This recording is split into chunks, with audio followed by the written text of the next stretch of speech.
I want to welcome everyone. First of all, I want to welcome Dr. Phyllis Bronson, who's been my go-to. So we both sit on the medical advisory board at IOBIM, which is where you guys all know Dr. Rosensweet.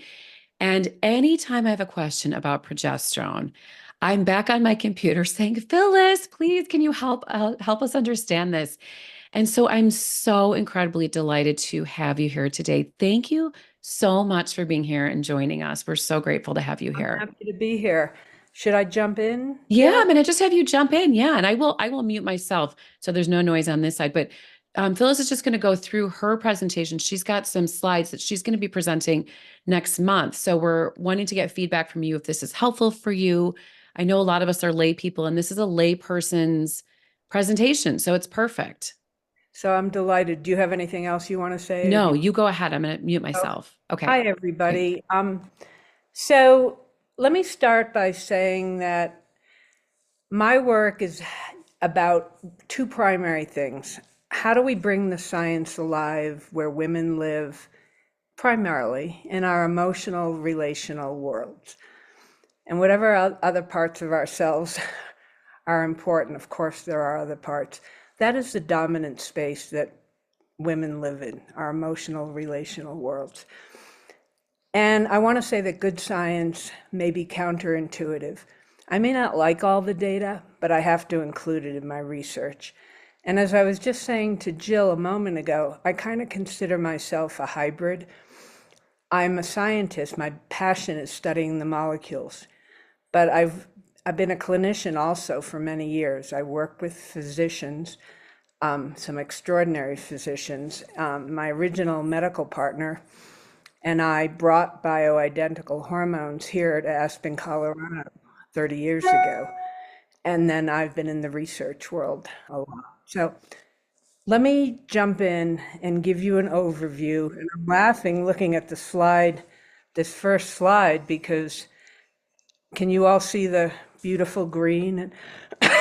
We can see, can you put it into, I'm wondering, Phyllis, if you can put it into um, Slide. slide Um, share maybe mode or slideshow mode, just because I think we'll see we kind of, this seems like the side on the right gets a little bit cut off unless you want to, yeah, either that or just should expand your come. screen. Okay, let's try Yeah. to get that right. Okay. Um, and it's snowing here today. It's actually a blizzard. Let's see if we can get this to show. Is Like, that a little? yeah. Or if you want to do, can you do like play from the start? If you click play from the start, we'll give you like a full, see on the top left where it says like up just above your first slide, it says play from start. I wonder if it'll go into, oh, presenter view. Will presenter view do it where you can just see, or even expanding your screen? It looks like for some reason it looks a little cut off on the screen. I'm just wondering if you have to open up your screen a little bit more. See, Let's see if you, on my side it's open, so I don't know oh, if it it's. is open. Okay. I So do maybe want to it's just my side. Let me see. Will you participate. click on the second screen? If we can see the whole thing, we'll just leave it as is. Your All right, slide two, if you don't mind just clicking on slide two, then I can tell you if I can see the whole thing. Oh, we can. We can see the whole thing. Perfect. Just leave it as is. really? Because I Yeah. can't tell. No, Because this is all great. right. This is perfect. Okay, Okay. so for many years, I've been president of Biochemical Research Foundation, and that's my small science foundation that allows me to do all this. And I'm also president of Biochemical Consulting Company. And what I want to show you today is an amalgam of some of the talks I've given in recent time to the International Society for Orthomolecular Medicine, where I've presented on hormones many times in Canada, and the International College of Integrative Medicine, where I was head of the panel not long ago with my great colleagues Carol Peterson, David Brownstein, and Jeffrey Dash. And the theme was why slightly older and older women need their hormones too.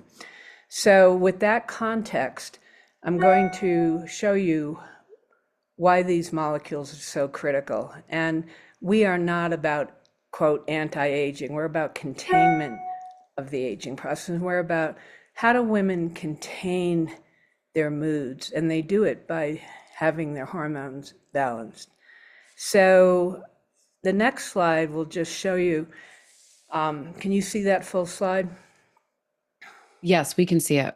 Okay, so the recent NIH study that just got released, the 10 million woman study, this is hilarious, really, because what they're essentially saying is the time to start hormones is when women need them.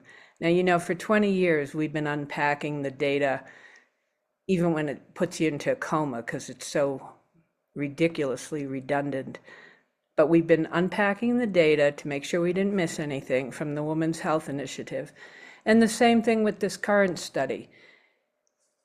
Good science gets to the heart of the matter and does not get sidetracked by all the obfuscation.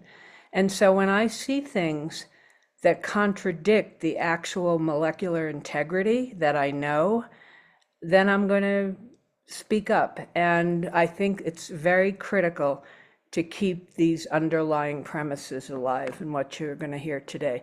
And I'm not saying that everything we have to present is perfect. Science builds on the shoulders of historical science. I have incredible ancestors in my field. I stand on their shoulders. And there's no perfection in science. And this is especially important for women in hormone inquiries to understand. There's no holy grail. It is about biochemical individuality. I help coach on certain hormone sites occasionally, and I'm appalled, frankly, by women with no scientific or medical background thinking there's this holy grail of numbers they have to attain with estrogen primarily in order to, quote, be okay. And it's just not true. A, it's not true because it's not true. And B, it doesn't include the fact that women have different needs. And to say that every woman has to get her estrogen up to, 350 picograms to be okay is absurd. It's simply absurd. And it's also very important to recognize who's doing the promoting today. So we'll get into different forms and molecules. Everybody with me so far? We are with you. Okay. So this is my great colleague, Jeffrey Dash, saying that bioidentical hormones are the missing link for most mood issues. And when women are depressed, when they have flat A effect depression, they need more estrogen.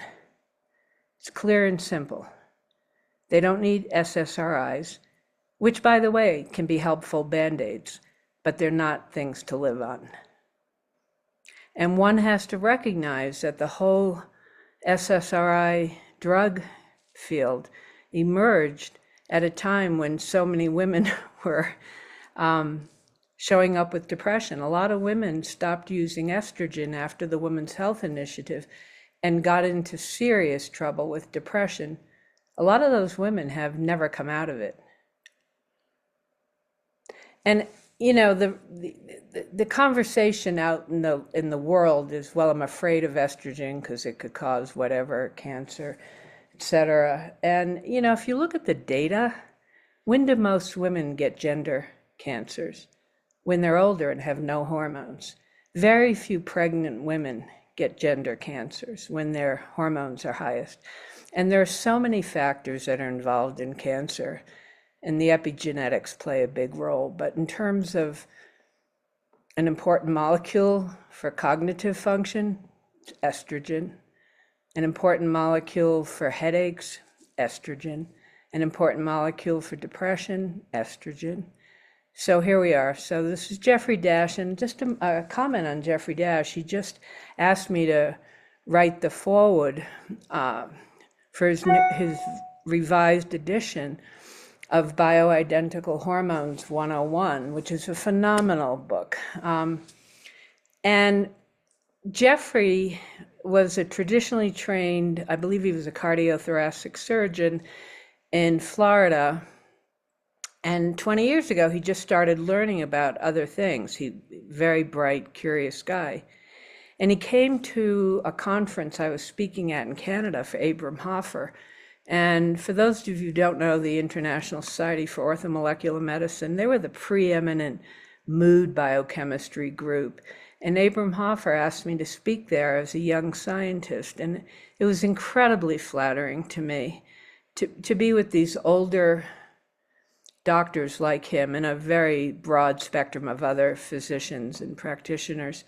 At my first big speaking engagement, it was so acknowledging. And then Jeffrey Dash showed up at one of the conferences, and he heard me speak, and it was his first learning about bioidentical hormones, and he's become a primary eminent physician in the field. So I encourage those of you who don't know him to read that book, Bioidentical Hormones 101. The new edition will be out probably later this summer. But this is the kind of context we look at. You know, in America, in the United States, drug advertising is so pervasive, and it really affects elderly people badly. Because they a lot of times will see an ad and think they need something. And in Europe, you can't advertise drugs like this. There are only 2 psychotropic drugs that are allowed to be advertised in the United Kingdom.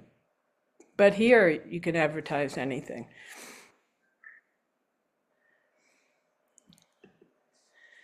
So what happens to women? The day-long fatigue, that's one of the first things we hear about. The rising estrone, which is E1, because our fat cells are churning out E1, which is a more toxic estrogen. And what happens when E1 becomes higher is that E2 falls. And we used to say in biochemistry that there was a redox reaction going on, meaning an electron was being shared and they were going back and forth. But we no longer talk that way because this is really a reaction that's driven forward. I can get into the chemistry in more detail, but I don't think it's necessary for this conversation, except to say that the reaction is driven forward. And what happens is when you lose estradiol and the E1 is taking over, that's when the flat depression sets in. So our fat cells are churning out E1. And how do you overcome that? With more E2. Simple. And how do you know when you have enough? When you feel better. And the numbers are only a guide. The numbers mirror what's going on, but the most important thing are the symptoms. Truly, with gender hormones. We do blood tests because they're the gold standard in the research world. And other than David Rosensweet's 24-hour urine, I have never seen a urine test that makes sense to me, except that they fog with a lot of unnecessary information. And saliva tests can be useful for certain things, not for gender hormones, in my humble opinion. I've just seen too many instances of, quote, estrogen dominance, where a woman clearly was in estrogen depletion. And that didn't mean she didn't need a lot more estrogen and progesterone. A woman can be estrogen, she could show up as low in estrogen and still have even lower relative progesterone, if that makes sense. So I almost never see women past the age of 45 who are actually estrogen dominant. The term applies for young women. And I'll tell you, the reason for that is primarily very simple. Women go into perimenopause in their 30s with the first decline in progesterone.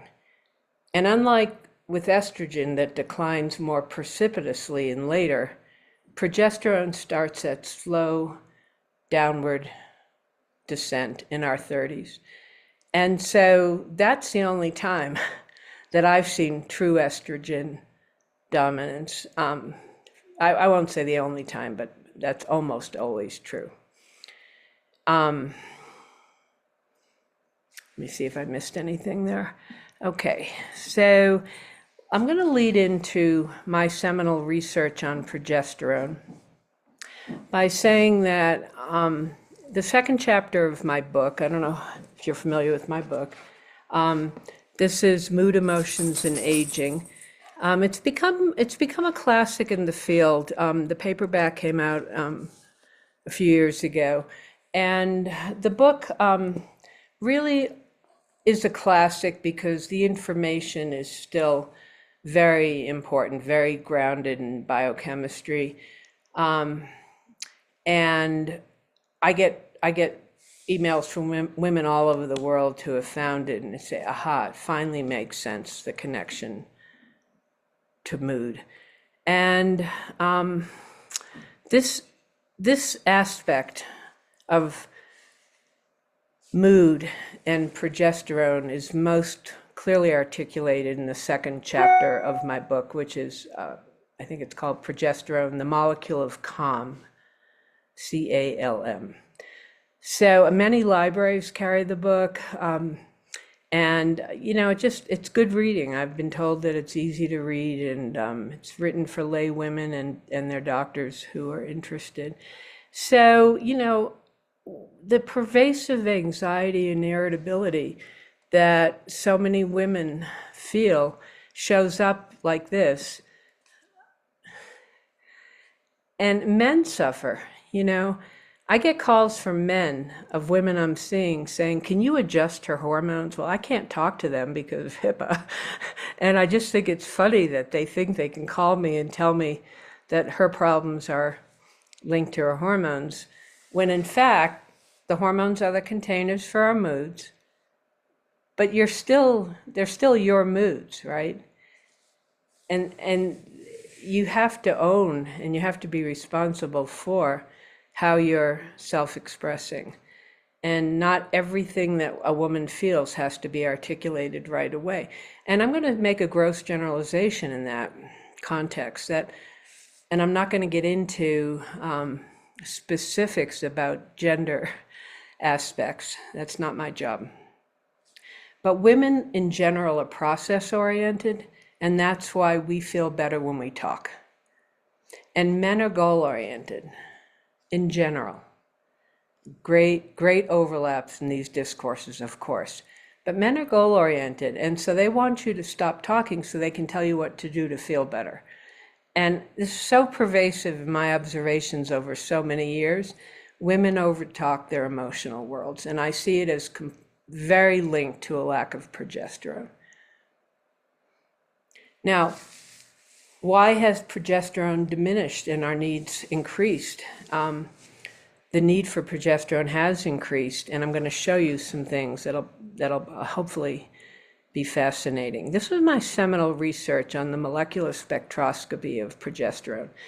This is the work I did at the University of Denver some years ago with the former chair of the Department of Chemistry and Biochemistry, and this is the work I'm most proud of. And it's also my seminal work from which I became known in the hormone world early on. And I'm not famous or an influencer, but in the science world, there's plenty of great feedback about this work and what it means to the discourse. So when you look at the spectroscopy here, this is called Fourier transform infrared spectroscopy. So Fourier transform infrared is the prominent and most dominant way to look at functional groups in chemistry. I'm going to make this interesting in a moment.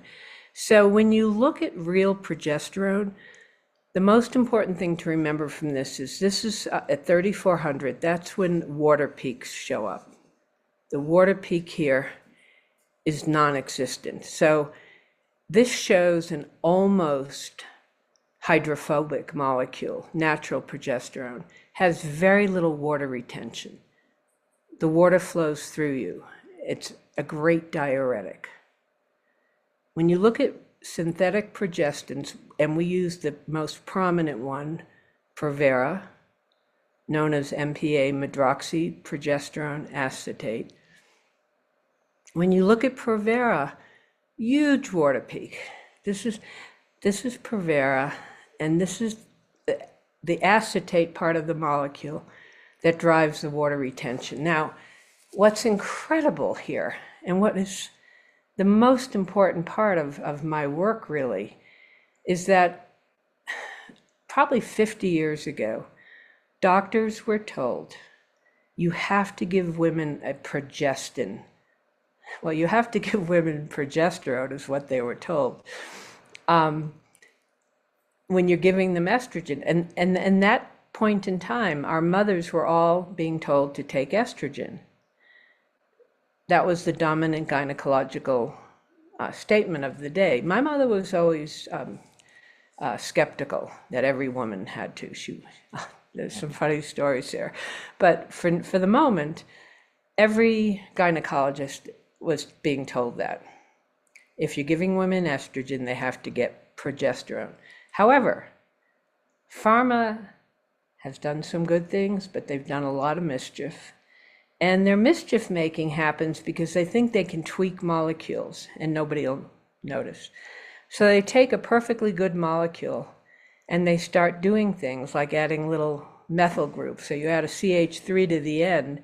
No, nobody's going to care. Well, it makes a huge difference. You just saw the functional groups change dramatically. Why does pharma do that? They do it to make a molecule patentable. You cannot patent a biological substance. And this is as true today as it was when we did the spectroscopy. It's the most important thing I can tell you. It's the most important thing for you to take away from this. This is why synthetic progestins are so damning to women. And so the synthetic progestins can help increase the aggressive action of estrogens, and real progesterone doesn't do that. And progesterone, according to the International Menopause Society, is the most important molecule for women across the board. It was an incredible conference. And I actually spoke up at it and brought into play a very important distinction. We're talking about calming molecules, which I'll show you in a moment. So I wanted you to see that.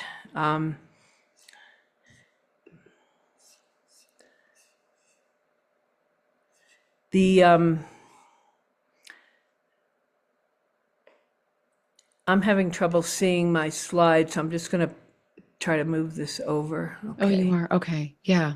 Is that okay? We can see them here. Yeah, perfect. That's good. Actually, that's more centered. That's great.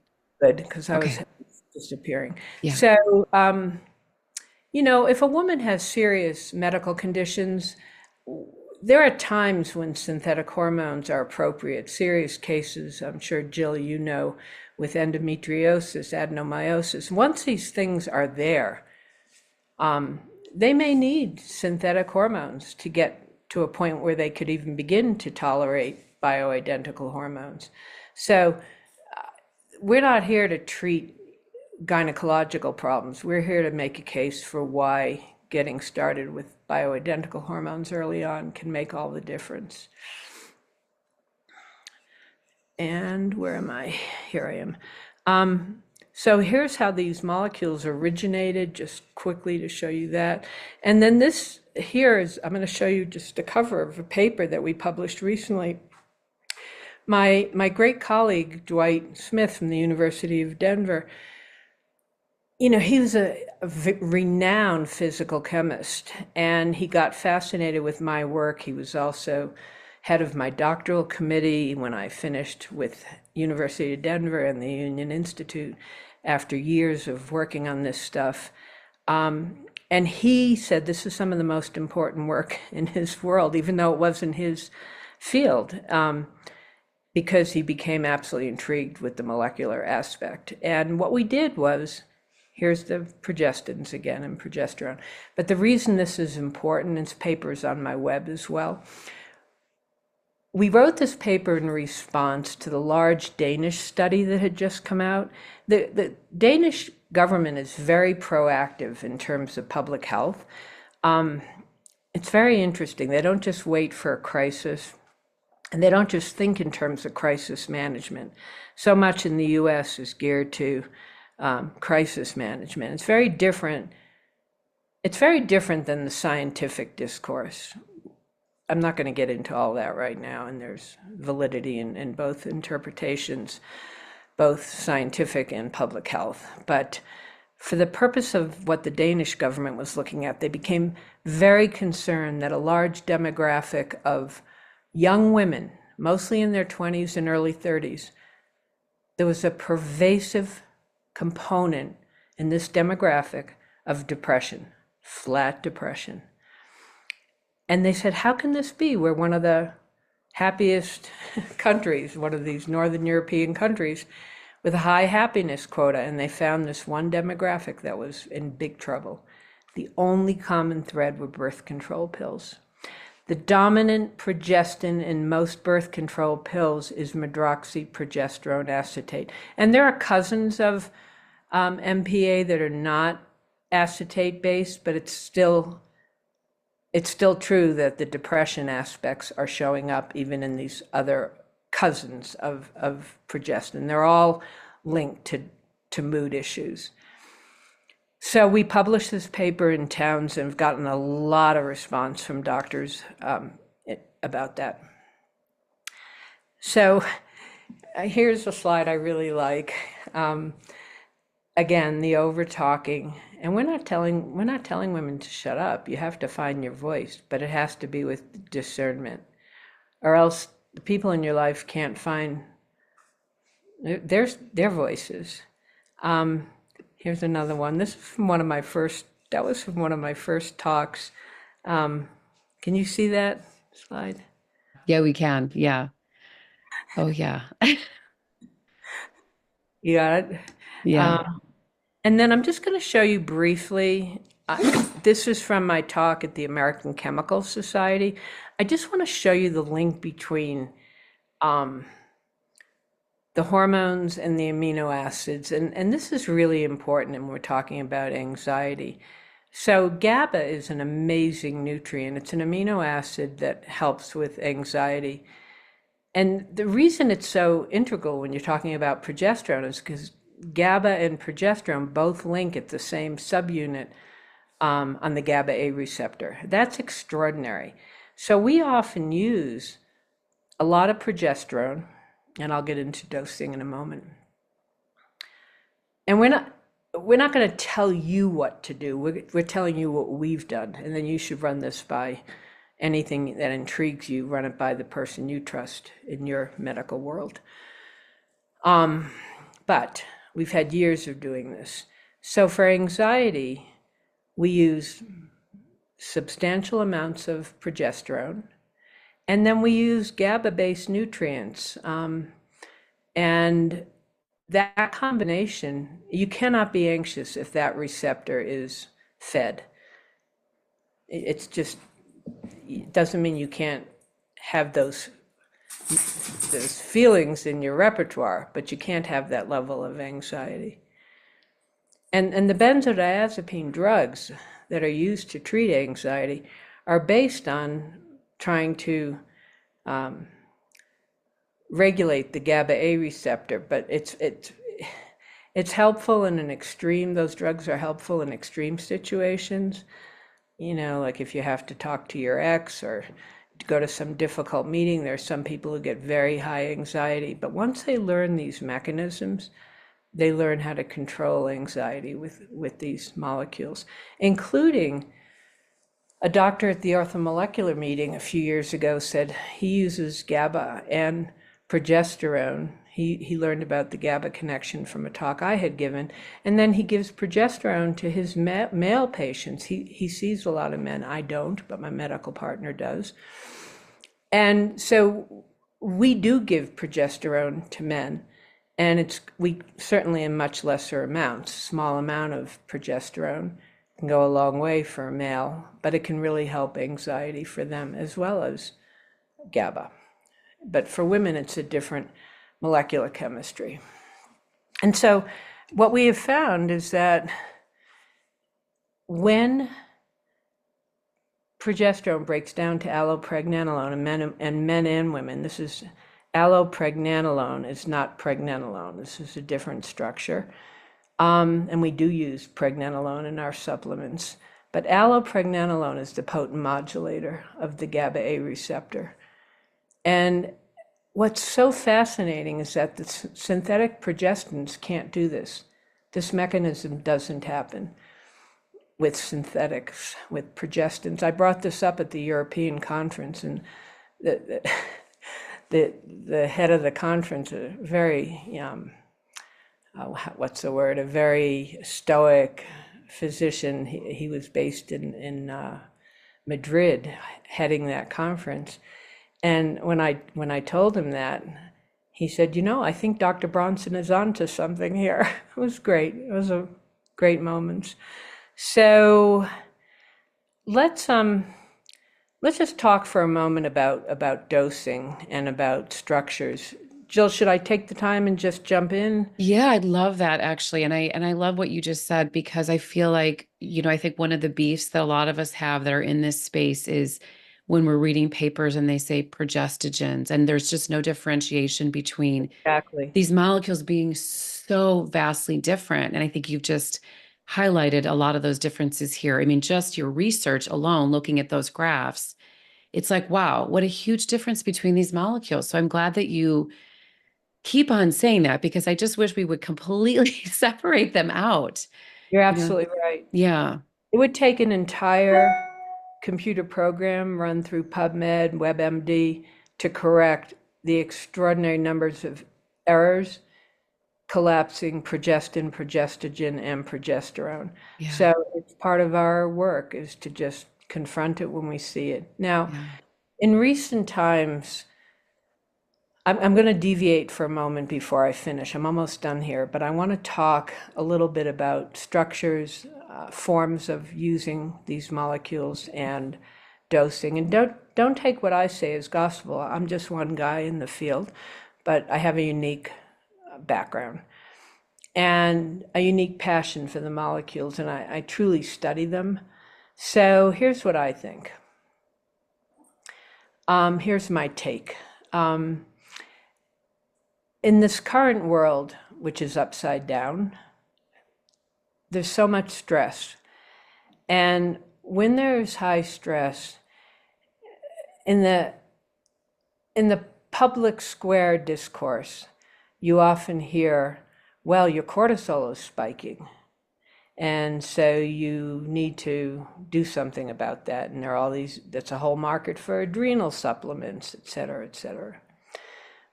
But we haven't thought that for a while. We have thought that so many people are, it's not that, well, let me finish the sentence. So many people are deficient in natural hydrocortisone. And so it's not that cortisol doesn't spike at very high stress times, but the much more dominant conversation, you really need to get this. The much more dominant conversation is that there's a huge pervasive deficiency of cortisol, a huge pervasive deficiency. Now, the reason this is so important in the progesterone discourse is because women don't have enough progesterone, either endogenously or added. Most doctors give them 100 milligrams.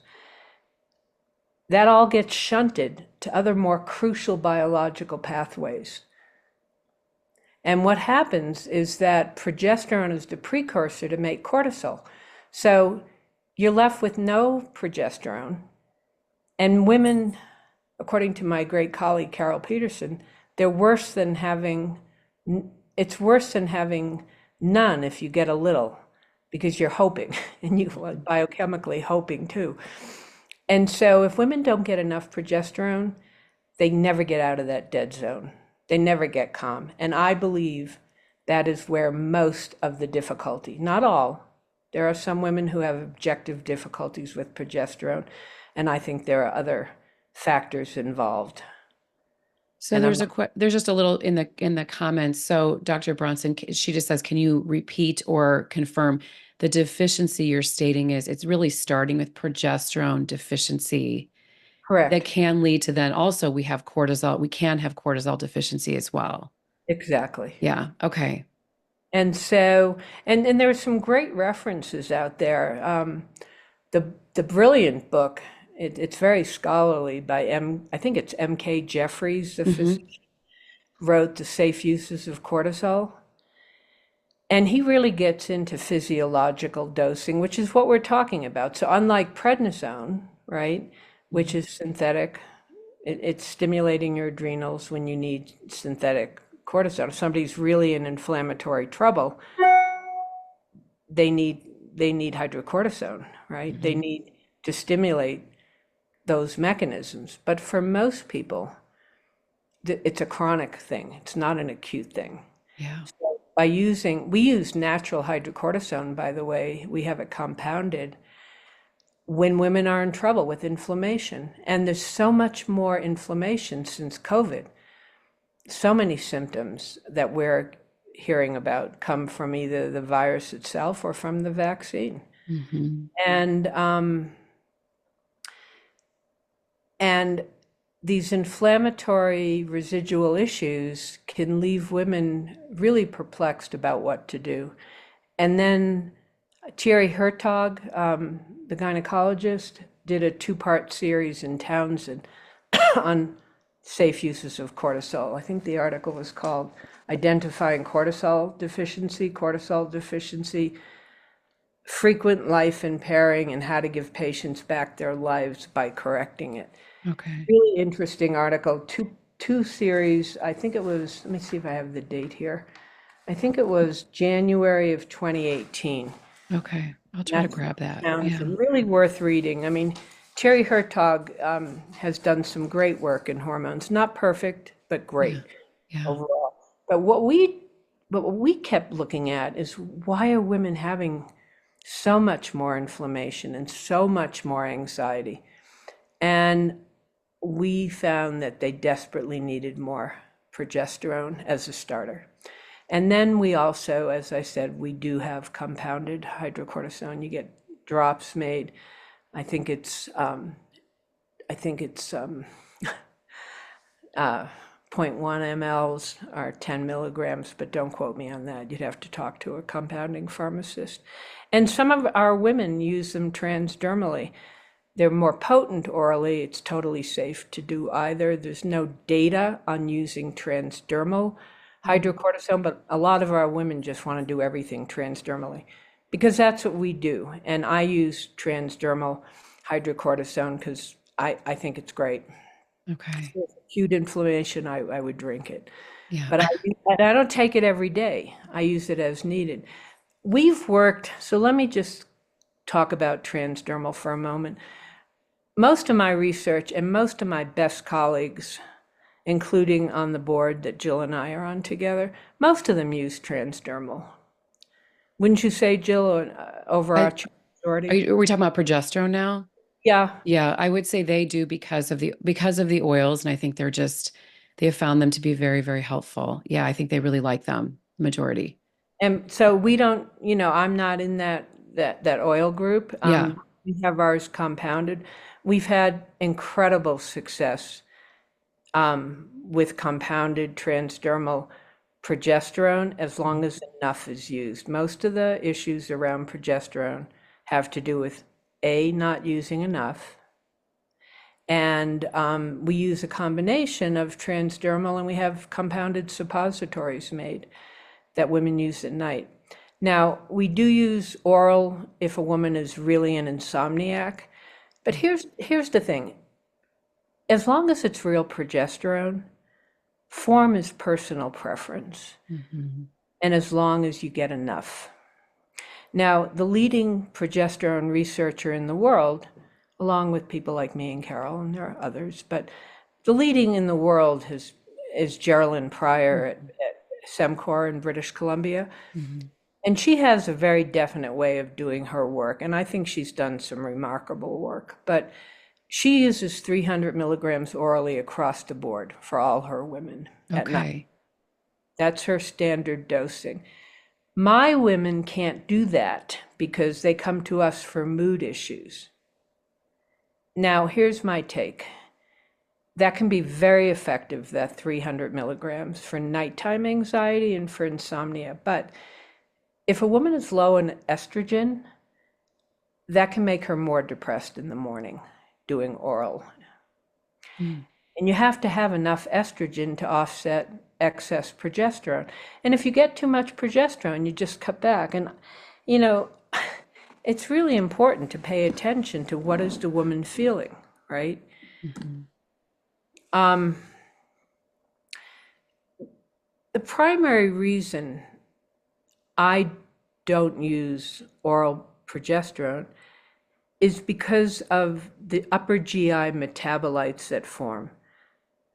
And the reason women feel sometimes weird when they do oral is simply because of those metabolites. And this is related to what some people refer to as, quote, dirty metabolites. They're not dirty. These are metabolic structures that happen in the upper GI because of oral. And there's a biochemical interface. They are first cousins to very potent sedative molecules like phenobarbital.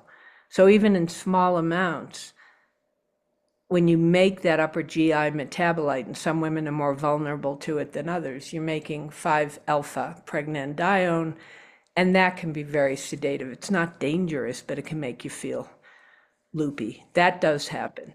Mm-hmm. So that's my overview on the progesterone discourse. And I'm just going to conclude by, and we'll have some time to talk further. I'm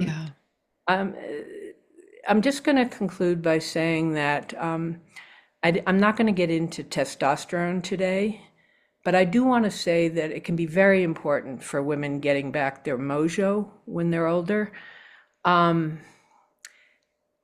It's great for self-confidence. It helps you hike better. I use it when I ski and hike, and I use it a little bit every day. But women can be exquisitely sensitive to testosterone. So unlike with progesterone, we go slowly. And again, we do it transdermally. Most of our, I'm just going to hold, can you see? Mm-hmm. I don't know if you Yeah, can. that's great. Yeah, if you want to show that. We have these made, these are the new clickers that we have to use now, but they're actually okay. This is a morning clicker, and we put a little bit of testosterone in most of our morning clickers. We give women a small amount of estriol, okay? Mm-hmm. That's E3. And we do that for this reason. There's only one major study on estriol, but it's a good study, Department of Defense study, some years back. It's a protective estrogen. It helps diminish aggressive aspects of estrogen. So we put a little bit, but we do not do the ratios that we did years ago, the 20/80, because what we found is the most important thing is that women get enough E2, primary estrogen. So that's what we go by. Mm-hmm. Is your mood better? Phenomenally better. You know, my medical partner was talking to a woman who had cancer some years back, and she desperately needed estrogen. Even though she had done well on progesterone and testosterone, she desperately needed estrogen. And she said, well, I'm afraid. He said, well, your quality of life is never going to come back without a little bit of estrogen. And that's the premise we come from, looking at quality of life. Yeah. We're not afraid of these molecules that are inherent to our own biology. So that's the way he thinks. That's the way I think too. So this has estriol, and then we use enough estradiol to make a difference. So what does that individual woman need? And we put that amount in there. Mm-hmm. We put a little bit of progesterone, depending on her anxiety level in the morning, in her morning cream. And we put a small amount of testosterone. So when this particular formula, I mean, it's my formula, it's different than what you would need. But I use 4 milligrams of estradiol in the morning. Mm-hmm. And I use a lesser amount of estriol. I put progesterone in there, 150 milligrams. Most women get 100 in the morning, sometimes 50. And there's a small amount of testosterone in here, 2 milligrams. Not small. Most doctors dose transdermal testosterone 2 to 5 milligrams. And there are people out there wanting, up to 10. It's not necessary, nor do we think it's a good idea. But that's what's out there. And then today, you have people wanting pellets. Well, our women do not like the idea of injectable hormones. We work with a slightly older demographic, women 45 and older, mostly pretty intelligent women, and they are very comfortable with other ways of doing hormones. The reason we don't like pellets is because we've had so many complaints about them. Yeah. Women start them, they get told what I consider a lie. They get told that you just need this testosterone and that it will catabolize into the other hormones. It doesn't happen. There's a cascade of hormones, but you certainly don't get the amounts of progesterone you need from a testosterone pellet. And I don't like injectables because my women don't want them. No. And so I know there are women out there who think they're nirvana, but that's not what we think. So that's my overview on what we use. And then at night we use a slightly different. We use estradiol, a little bit of estriol and progesterone at night, and then we do a separate for women in the morning who need DHEA because the FDA doesn't allow us to put the DHEA in the base anymore. It's ridiculous, but women are getting from us a separate small jar of DHEA for energy. Okay. That's what we do. That's great. We definitely have some questions if you have a few minutes. Sure. That was great. That was. Oh, Yeah, go ahead. Let me just show the end. Can I just Oh do yeah, that? I didn't realize. Yeah, I didn't see. I thought that was the last I one. just have, Yeah, I mean, please do. very, very little left.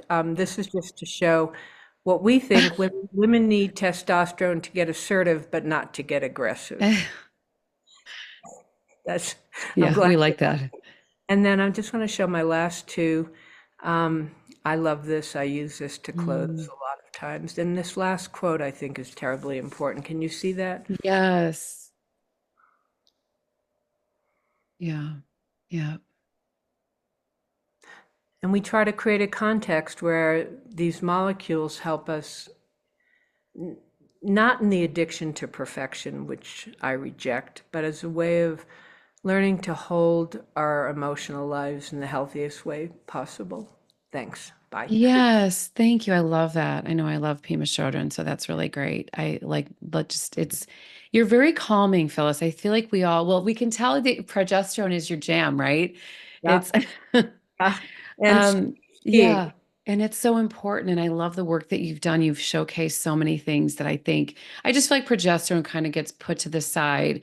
And I remember you mentioning about the International Menopause Society saying progesterone is the most important molecule. And I think estrogen gets the limelight. We love estrogen, but progesterone, and I think that's where a lot of us are running into trouble. Like you said, it's just not seen as that important. Certainly not for women who don't have a uterus. A lot of times they're not even offered progesterone. But one of the things that comes up a lot, and so I'm just kind of looking through some of the questions in the chat, is the progesterone sensitivity piece. And so maybe, do you feel like that is changing, or do you think that that is really the result of the sort of that underdosing? It seems like we never would hear about progesterone intolerance like we do today. It seems like every third woman is like, I can't go up because, or I start progesterone and this happens to me. And I'm just curious, what are your thoughts about that? well, my favorite go-to on that is Carol Peterson. I really recommend going to her website, the Wellness by Design Project. Her paper on how much progesterone really gets into that. Yeah. It's also on my web, I think, Phyllis Bronson, PhD.com. I think we put it up there too. Yeah. But that paper, and if a woman is really struggling with that, I highly recommend doing a session with Carol. Hmm. She can help guide them through that. I don't do that. We don't see new women anymore, Hmm. just taking care of the ones we have and doing keeping this molecular work alive. Yeah. But so I don't do those consults, but she does. And people can do 10 minutes with her for free Mm-hmm. when she's available. But I highly recommend doing some real coaching if somebody's in trouble with that issue, because we talked about this together initially, and we brought it forth as our original premise that women are in trouble when they don't get enough and they got to keep going. She is adamant that they have to keep going up until they break through it. I'm less adamant because I don't want to give advice to somebody I don't know, Hmm. but I think women will never get to calm if they don't break through what we call that dead zone. Yeah. So I've seen her coach women I have sent her who talk to me break through that dead zone. Oh, I can't. Well, Hmm. I'm not trying to be facetious, but I am saying if you don't try, you won't know, Yeah. right? Yeah. I have not seen anyone go for it, not do better. I haven't. Interesting. But Yeah. but but that's my repertoire. The women who come to us will do whatever we say to try to break through. I understand it can be a very weird experience, but I think by explaining that the way they feel is they're entitled to their feelings, of course. Yeah. But we don't see it as, quote, intolerance. And we completely reject the premise that it's because they're getting too much. It's, in fact, the opposite. And I've heard certain people, including certain pharmacists, talk about this, saying, well, they're probably getting too much. I listened to a web thing a few weeks ago that I thought was so lacking in progesterone knowledge, saying that, and totally missing the biochemistry. Again, Hmm. if you don't get enough progesterone, you're not getting any. It's worse than getting none. It's being shunted to make other molecules. And, Michael Platt, the physician who wrote Adrenaline Dominance, said the way you dampen adrenaline is with progesterone. And Hmm. so many times women are in adrenaline excess and they'll have reactions to things that make them feel really hyped up. They need progesterone.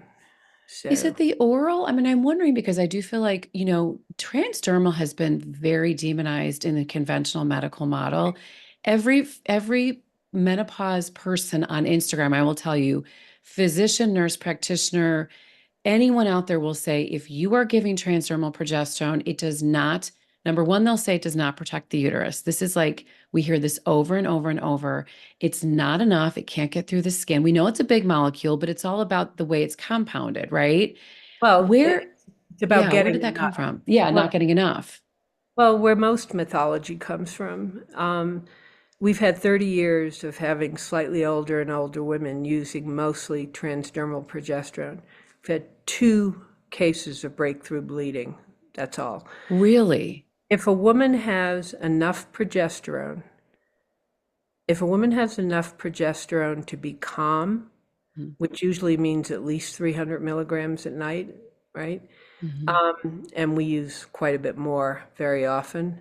If she gets enough, um, if she gets enough to get calm, we almost always see that as congruent with endometrial health.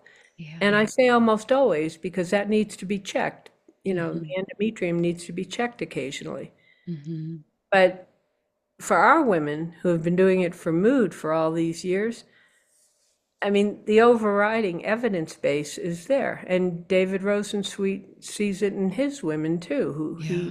insists get transvaginal ultrasounds. I mean, we're all using transdermal Mm-hmm. Mm-hmm. ways. And so I reject that premise. I think people who are putting that out there, like the guy with the Dutch test loves to say that, Yes. it's bullshit. Excuse Yeah. me. No, It's we bullshit. appreciate It's it. trying to promote a certain agenda, to promote a test that is a lot of sound and fury, signifying very little of good biochemistry, because at the end of the day, what molecules do you really need to focus on? And there's so much fogging in this field. It's like people will say, well, there's this new theory, the 216, 10 years ago. Okay, it's got something to say, but it's not this extraordinary revelation. People keep wanting to come out with these extraordinary ways to make a name for themselves. A few years ago, this doctor, I don't know if he was a chiropractor or an osteopath, I think, put a big scare tactic out there about pregnanes and pregnans, and well, if you get too many of one, you're going to have potentiality for breast cancer. And if you look through the literature, that theory was debunked years ago. He tried to revive it, and he said he's a big believer in transdermal. That part was good. And Carol and I wrote a rebuttal to his paper that was published in Townsend, because she was appalled that he was telling women, yeah, you got to do transdermal. That's great. Yeah. But you got to take no more than 100 milligrams. I remember that piece. Yeah. Wrong. So we wrote a paper explaining why wrong, and the fact that that paper had been rebutted, and the original paper was from early 2000s. And this doctor tried to revive it. Why? To make a name for himself. There was no real data there. So what I'm leading into here is that the most important thing at the end of the day for us is that progesterone not get diminished in terms of its extraordinary importance. If somebody doesn't feel safe endometrially and they get checked and they're told they need more, go ahead and do oral.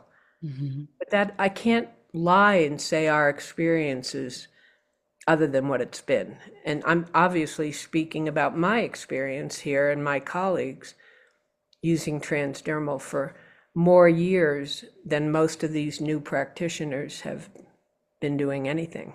Yeah, no, we appreciate that, because the transdermal piece is very appealing to a lot of people to avoid some of those, right, the metabolites that we're talking about orally. And so, from a dosing perspective, what do you typically see transdermally as being? I know there's a range, but is there sort of a starting point that you usually start with? Is it twice a day that you use it, or once a day then transdermally? So again, it's our evidence-based from our work. We're not speaking pervasively for everyone. Yeah. And I know with your organic oils and David Rosensweet, some of the David and I have talked about this a lot. There are certainly a lot of consistencies, and there are some differences in certain aspects, I imagine. Yeah. So with us, most of our women get an average of 200 to 300 at night, right? Some get 400 at night. And then we usually put at least, well, I'm going to say at least 50, but average 100 in the morning. Okay.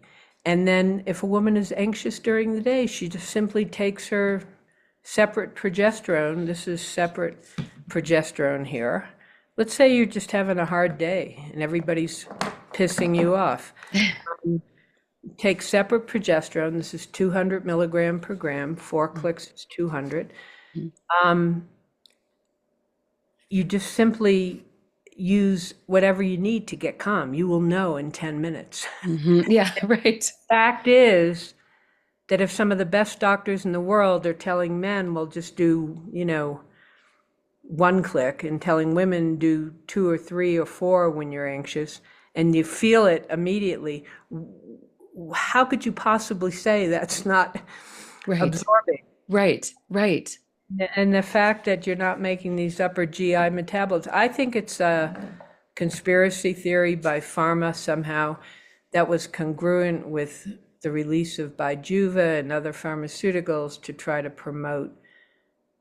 I'm not saying I know this for a fact, but I know it by conjecture.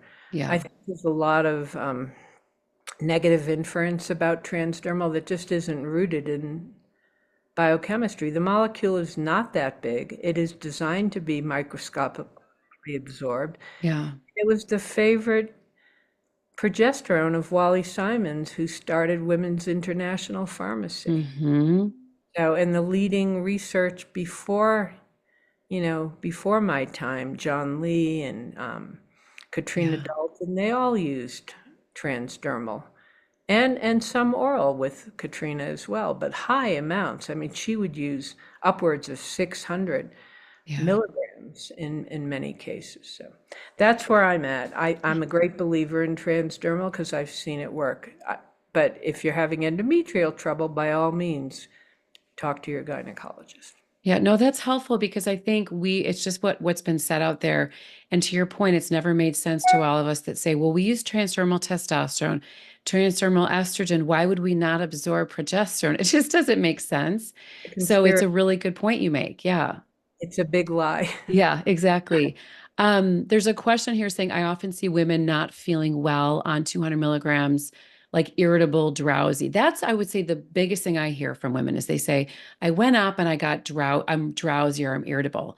Is it, do you find, I mean, what are your thoughts there? It's like we do want to go higher than 100 usually, but if they start to say irritable and drowsy, I wonder then if we go back to would transdermal be a better option for them?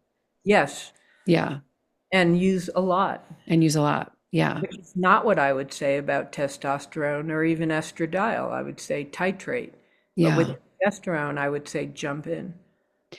Um, yeah, and there's another one here just saying, because I think this is another thing we've been told. So transdermal helps as much as oral for sleep and anxiety as long as it's enough, right? Because a lot of people say you can't get that, it will not convert to allopregnanolone unless it's done orally. You've heard that, I'm sure. It's not true. Okay, thank you. I mean, that's The why you're here. mechanism is the mechanism. Yeah, I yeah, mean, again, I think when women don't have enough, it doesn't convert, yeah, right?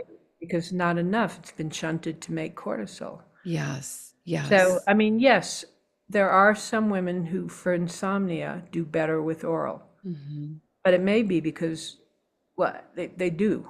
And in part, I think it may be because of that 5-alpha pregnandione that is a first cousin of phenobarbital, Yeah, right. even in very small amounts. So it just molecularly, it doesn't make sense to me. Hmm. And if I'm not saying I'm the holy grail, I'm not. I'm just a scientist who's passionate about studying the molecules. However, I'm not young anymore, and I've been doing this for a long time, and my women have been doing it for a long time, Yeah. and they have thrived. And this demographic of women are really doing well. You know how many days I skied this year? 67. Wow, And amazing. and I'm still rocking it on my skis. I'm not skiing whole days. I go up for like 2 hours and I work a lot and I walk the puppy. Yeah. I gave her a little progesterone cream.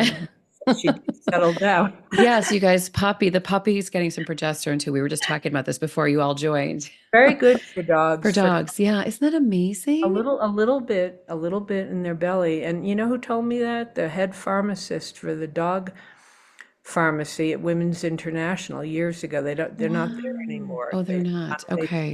There is a dog pharmacy that spun off from that, but Okay. you know, I've seen that be very helpful.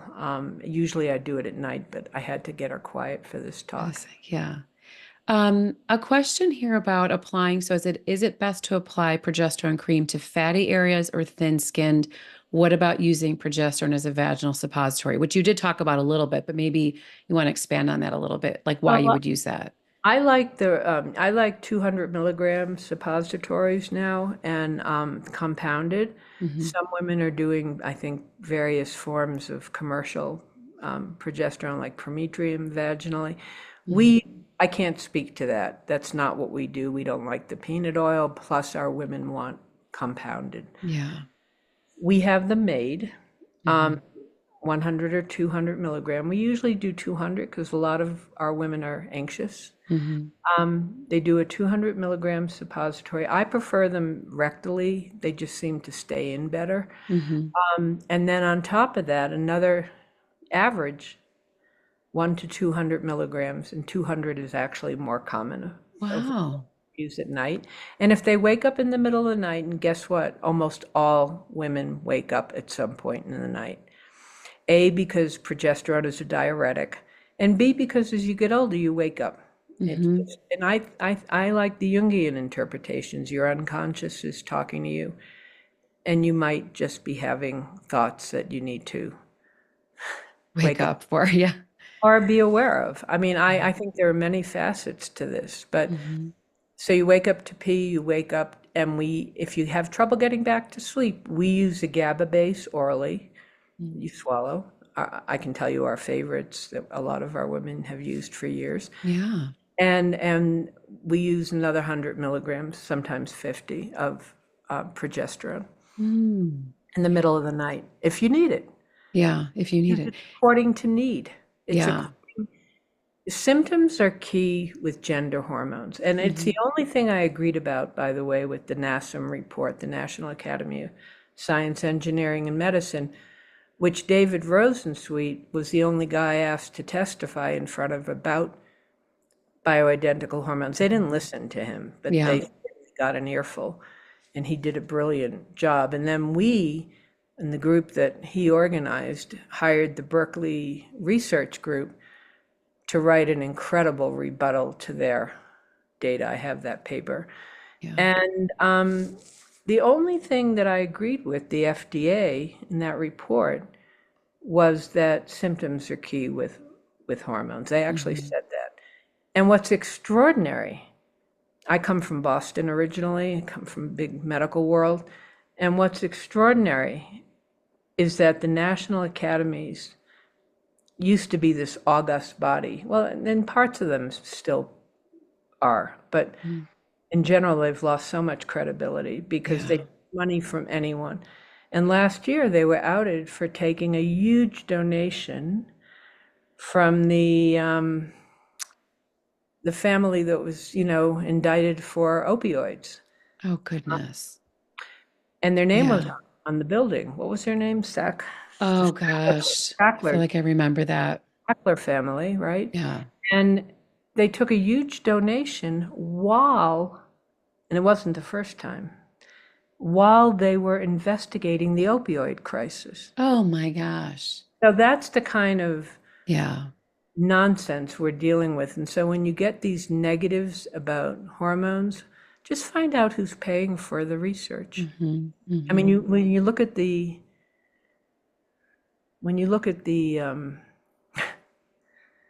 who's paying for the Yeah. Yeah. Always. We look at who funds everything. It's really such a smart way to go. including on that new NIH study. I mean, it's really laughable, but at least they had some good things to say.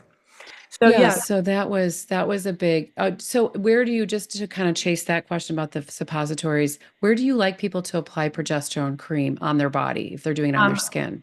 and the bikini line is a favorite area, Okay. between your upper thighs, Okay. so slightly fatty but not heavy fatty behind your knees. Mm-hmm. Favorite place. So Yeah. and those are our favorite places. Mm-hmm. Progesterone anywhere, estrogen not in your breasts, but anywhere else. Yeah. Part of why we don't like pellets is because why insert something close to the vulnerable pelvic organs? Yeah. Yeah. Um, but that's what we do. We apply it, suppository more often rectally, unless you prefer vaginally. And Hmm. then we use suppositories for other things. I mean, there's some wonderful suppositories for yeast and for other things. I won't get into Hmm. now, but Yeah. you have them made, and women are very comfortable with that because it's just done, and you feel the effect pretty soon. Yeah. And so only at night. And then, when you read Carol's paper, you'll see she's just an advocate, as I have been long ago, for using enough progesterone to make a difference. What makes a Yeah. difference when you're calm? And then have your endometrium checked out by your gynecologist or whomever does that for you. Yeah. Often nurses are better at looking at that stuff. Hmm. Trained, as Jill would know. Yeah. Um, Nurses rock. Yes, nurses are, we do love our nurses, that's for sure. When they're Yeah. smart, they can really do amazing work. Hmm. Question here about cycling. So somebody's saying here, really curious on your thoughts with cycling. Progesterone, Dr. Gersh is a huge advocate for cycling, as she says you can easily get receptor fatigue and down regulation of estrogen if you dose progesterone every day. Do you have any response to that or thoughts about that? Well, let me say one thing in favor of Dr. Gersh. Mhm. I'm not a fan of a lot of these things she's saying, but I will say in her favor, she did something very interesting about a case that involved hyperplasia that I thought was very good work, where someone, a young girl, couldn't tolerate progesterone because she couldn't metabolize it. Because she showed up as having, I think, very high DHEA, and it was a very interesting case that Carol Peterson actually talked about. Do you remember that, Jill, in one of the meetings? I don't think, maybe I wasn't there. I don't think I heard this. I wanted to say that I thought that case was fascinating. Yeah. And there are times when things like that'll show up, but they're Yeah. extremely rare. Yeah. So Dr. Gersh, I mean, these doctors trying to make a name for themselves, and there's so many out there now. Here's what I think. People find the work that's right for them if they keep searching and stay open to receive. I mean, I can't tell you how many women have showed up in our work after finding my writing in my book after so many years. But, and I've had women say to me, I wish I had met you 10 years ago. Well, I didn't know what I know back then. Yeah.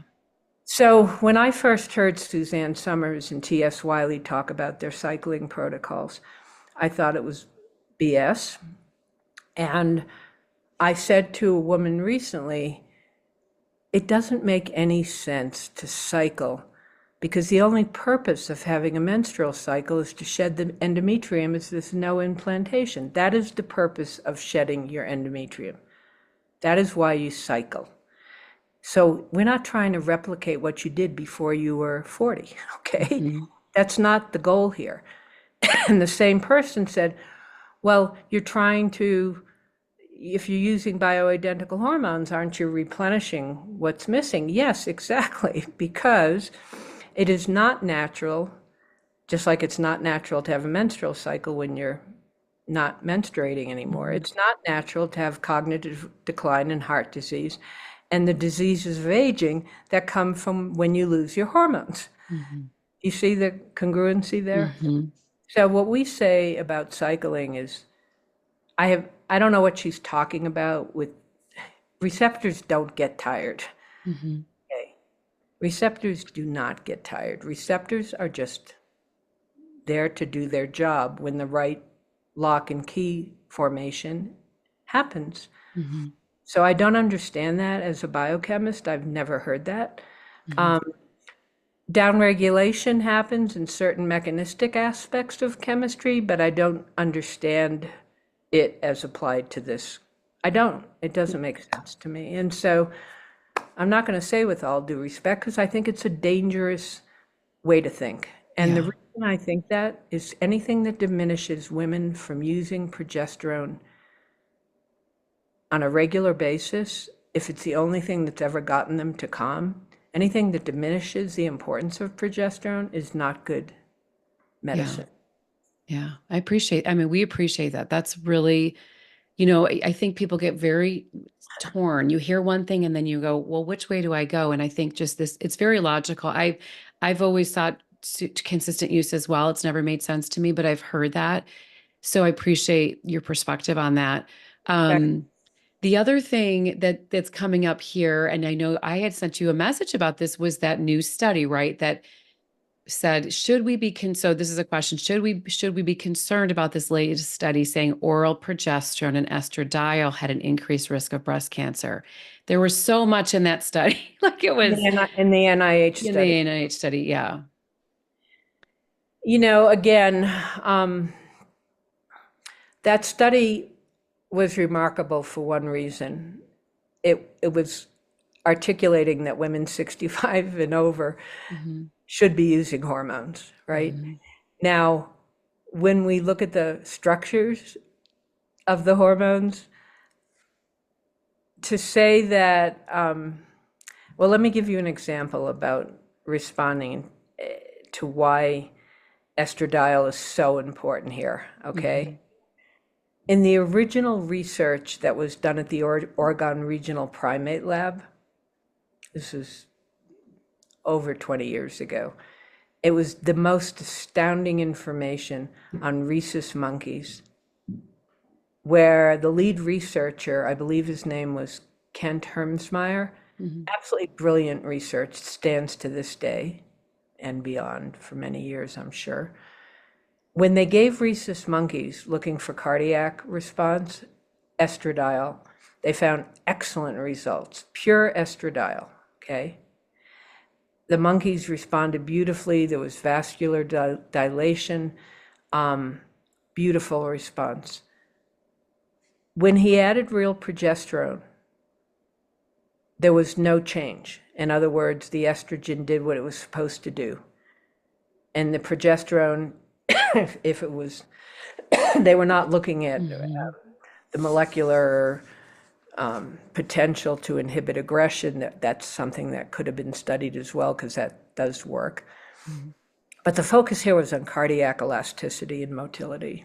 And it worked beautifully. When they gave those very monkeys synthetic progesterone, MPA, the monkeys went into such severe cardiovasospasms, they had to stop the study.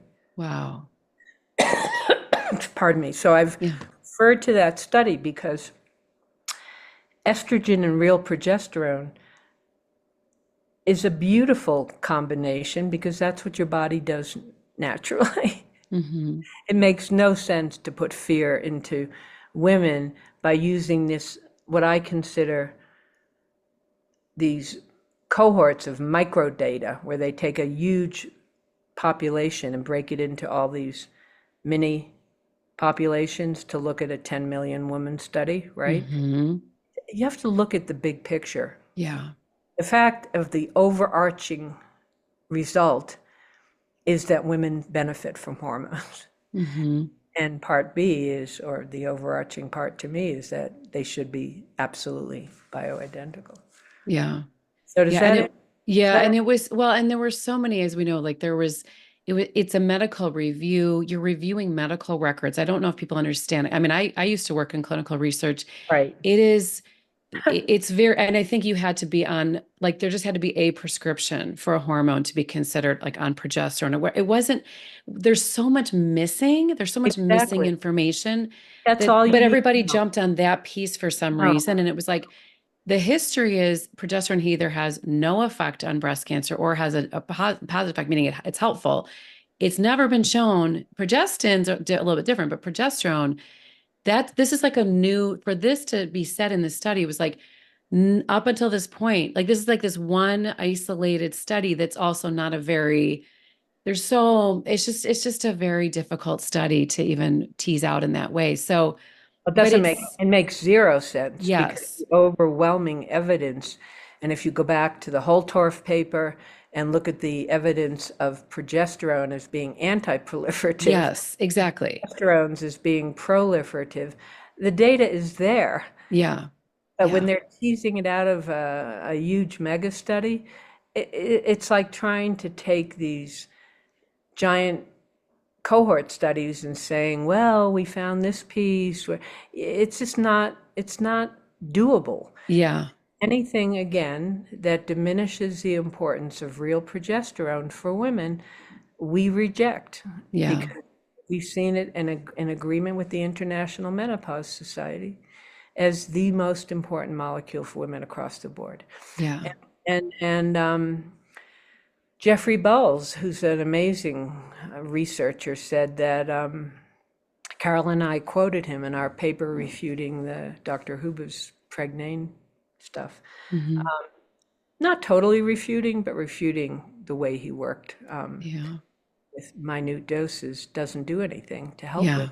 What Jeffrey Bowles said is it's the most important molecule in so many ways, not just for reproductive health, but for so many factors about aging, that when FSH rises, you know, it's essentially saying to your body, you don't have enough estrogen, So his follicular stimulating hormone will keep trying to get you to make more, right? Yeah. Yeah. And it's analogous to TSH with thyroid, right? Mm-hmm. I'm not going to get into that's not. Yeah.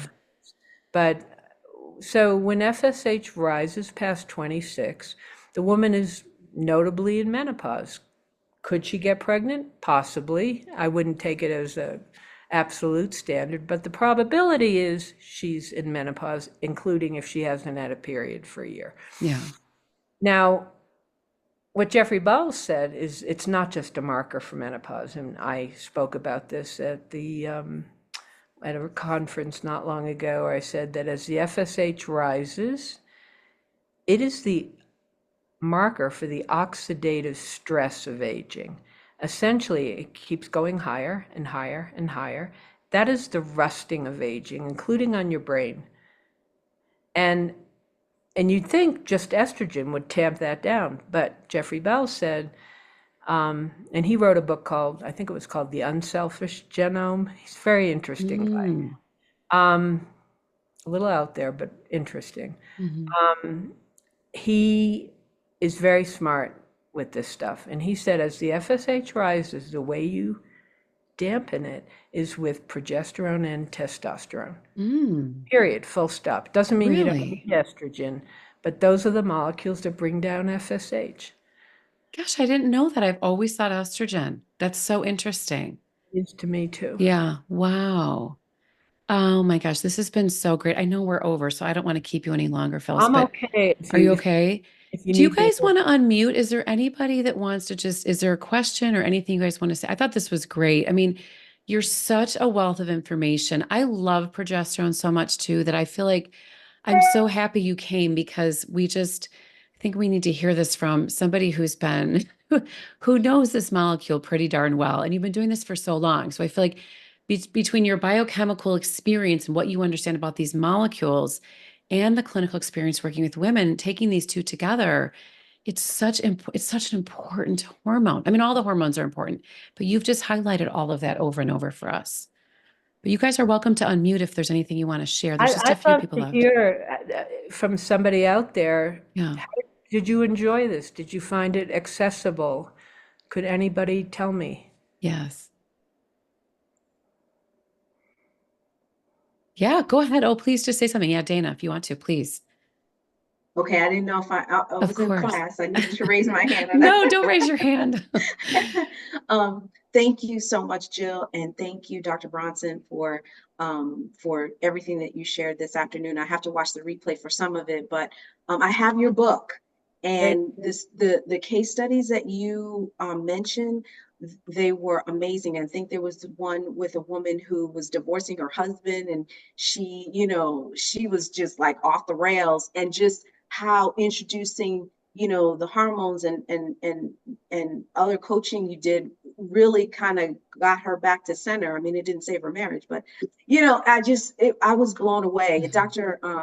I really appreciate it. But I do have a question about whether it's helpful for some women to have a yearly, or maybe every 2 years, a vaginal ultrasound, just to make sure that the uterine stripe is staying within a healthy range. Absolutely. And what is that healthy range for the uterine stripe? If you don't mind. I don't want to give those numbers because I'm not sure. I'm not sure what the current popular number is. I think it's 5 is a really good place to be, but I don't have that data in front of me, and I think it's really a good idea to have a vaginal ultrasound. But I recently heard a colleague of mine say, I wouldn't do it if everything's working. Why not just keep your hands out of the machinery and have it checked? Because, I mean, I'm not a gynecologist, right?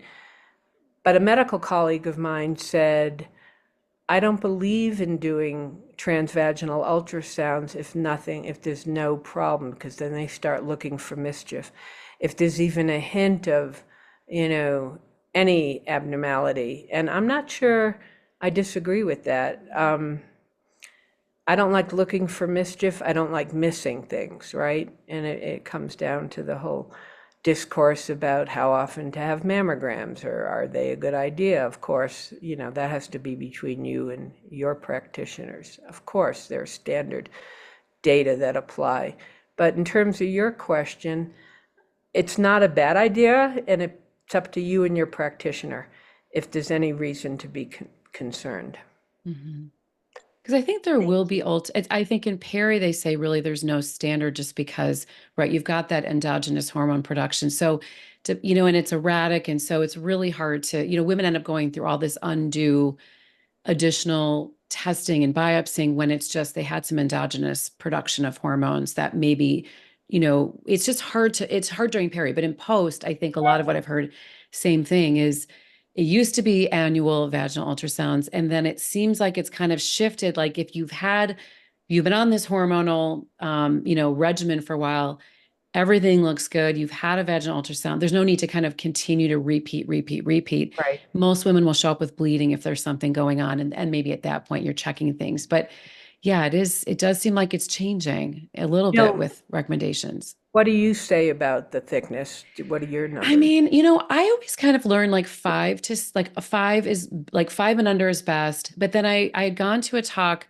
with some naturopaths in Canada a few years ago, and it was really interesting. She was just presenting a lot of the data with when we really match it up, like even at 7 millimeters, if you really shake it out, the women even at 7 millimeters didn't have endometrial cancer. You know what I mean? So it was a very infrequent, it's just such an infrequent thing to happen that all these women end up getting biopsied and going through all of this emotional, this turmoil, where it is maybe just bump up the progesterone a little bit, or, a lot of times that's the piece I feel like I see, I guess, Phyllis, is that progesterone's so low. I talk to women who are like, I'm on 50 milligrams. I'm like, how is that going to help? It's hard to see that helping. Brilliant. Right. So it's like, well, of course you're going to have some bleeding. So I guess I think about, let's go logic first. And then if it makes sense to do an ultrasound, but maybe start with the progesterone, right? Coming back to the excellent question by the woman about the trans. Yeah. Dana. Yeah. Dana, I just want to say thank you for your comments about my book. And you reminded me of a very important piece, that women's needs for hormones fluctuate as much as their moods. And again, that's the beauty of transdermal. And we're not supposed to be always happy or always sad. And if women learn to go with the flow of their emotional lives more, and they recognize, hey, I'm going through this huge stress, whether it's relationship or whatever, financial, or it doesn't matter. Hormones get depleted. They get depleted. And I could go on and on with some great case studies that we don't have time. But when your hormones are depleted from high stress times in your life, you need more. And if you're getting into flat affect, the flat depression, you need more estrogen. And if you're getting anxious all the time, you need to take some extra progesterone after lunch, rub a little bit in. Take 100 milligrams orally if you prefer.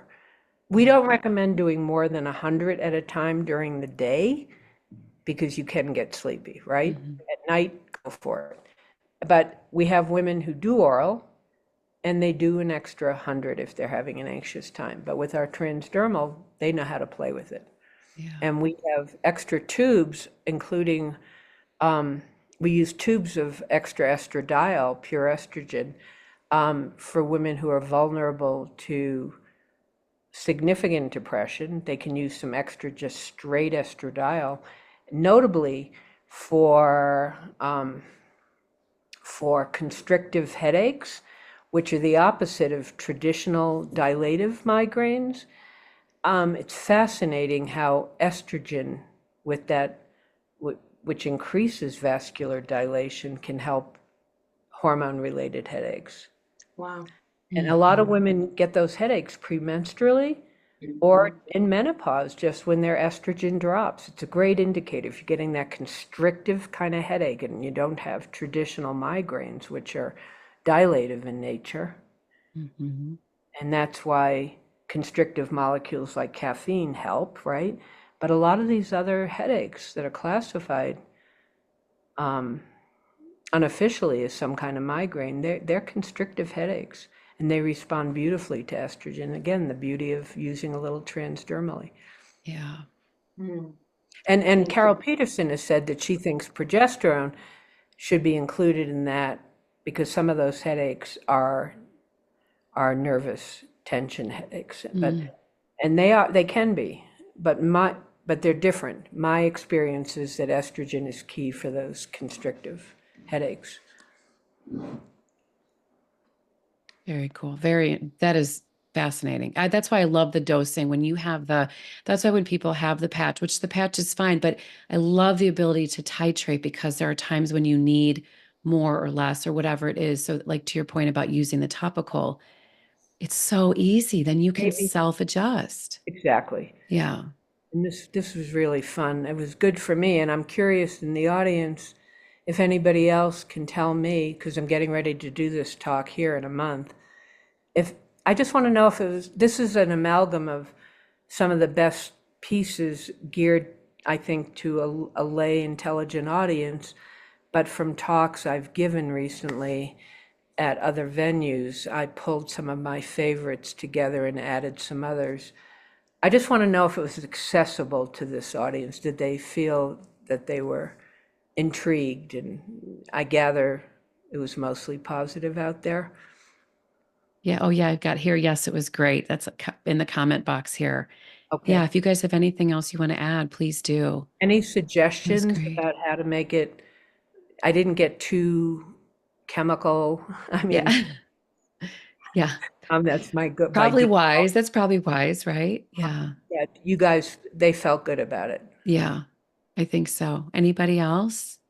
You want to chime in? It looks like just amazing. Yeah, great. Fabulous. Enjoyed it so much. Yeah.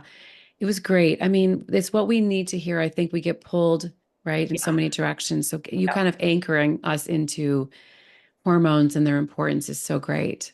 And I think it would be great to have, I'd be glad to come back with David, or you could have me and Carol, and we could, Yeah.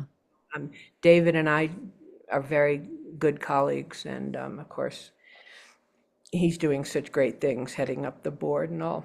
Yeah. Yeah, Yeah. I'm happy to do it again, Jill. It was fun. Oh, good. Thank you. Thank you. Well, I appreciate you being here. And thanks for always answering my questions when I send you these like Oh, yeah. SOS. Oh I wait, I've like got it. it. Yeah, I I know. like It's like, oh, you just said, somebody said, is there a GABA? You were talking about something, a Oh, GABA that you you know, our like?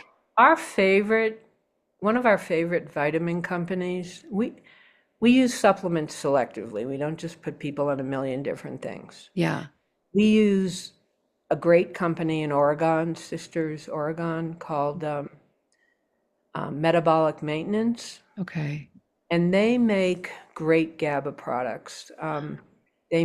It used to be called Anxiety Control. They changed the name, but not the product recently to Stress Maintenance. Okay. And we have women going through heavy times. They do two of those 3 times a day. Wow. You can take two anytime. And it Oh. makes progesterone more potent, more effective. Mm. Um, at the end of the day, what matters is what's getting to the receptor, right? Yeah. So, so the way you tell that with progesterone is a woman gets calm. If you want to enhance that, try stress maintenance, a great product. We also use their their methylfolate products. A favorite is one designed for children with ADHD, but it's really a great adult product too, called Spectrum Awakening. Oh. It's a powder. Um, I think I put a little scoop in organic, what is it, oat milk in the morning with, and Oh, then do you?